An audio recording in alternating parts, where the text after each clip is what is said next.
This is Pedro Predictions. In this video I will be giving my predictions on Group F. It's very interesting to see both Belgium and Croatia in the same World Cup group, not just because their managers have been managing their teams for roughly the same amount of time, but also both of these teams have something what I dub the small nation syndrome. For a clearer definition of this small nation syndrome, go check out my video on can a small country win the 2022 World Cup. This Belgium side has a lot of experience and elite players, but you've even got a player like Moroccan coming in the midfield who's a very strong tackler, controlling the midfield and you've got Trossard who adds a very different dynamic for Belgium nowadays in the midfield. And you've got young exciting attacking players like De Ketelaere, Sailmakers and Doku who are very confident and add a lot of different energy to the attack. The final round of the CONCACAF World Cup qualifiers, Canada went their first 11 games unbeaten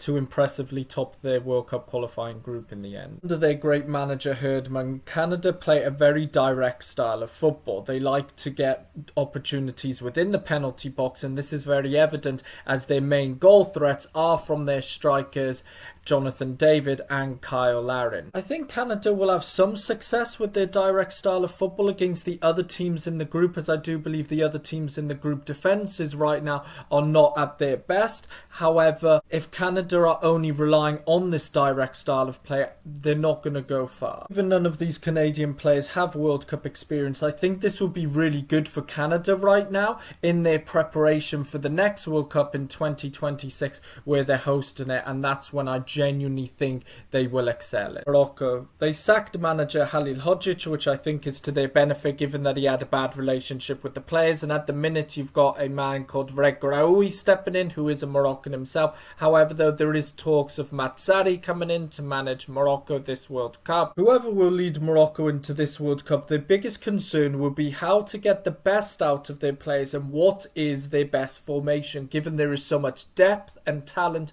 within this Moroccan squad. And also a big concern will be how to implement Ziyech back into the squad, given that he is a top player and very influential on the pitch.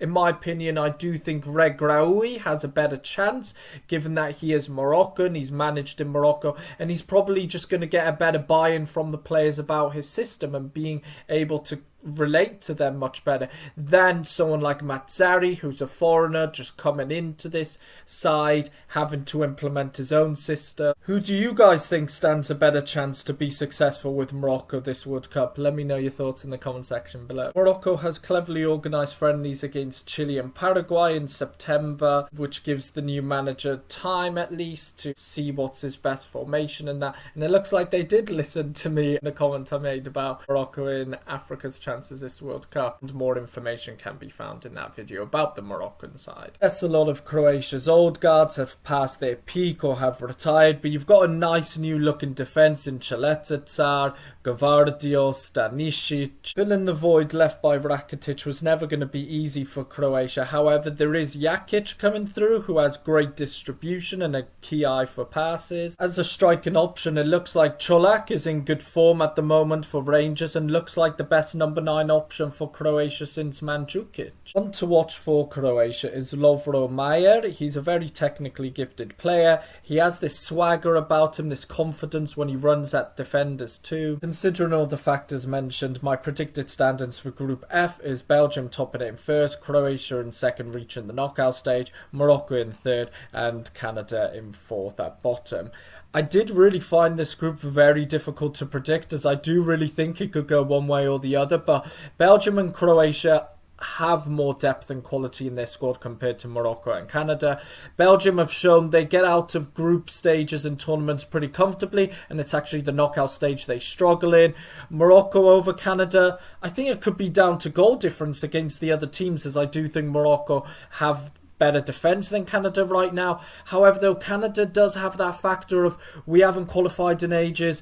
we have no pressure on us, and they might just go all out, and a team like Croatia and Belgium do have pressure on them, and one of them might flop, or both of them. So this group is actually really unpredictable. There you have my predictions on a tight looking Group F. Do you think the Moroccan new manager can get them out of the group stage? Do you think Canada will surprise with no fear behind them? Do you think Croatia and Belgium might actually flop this time instead? And as always, thank you very much for watching. Don't forget to like and subscribe, and see you in the next video. Petro predictions.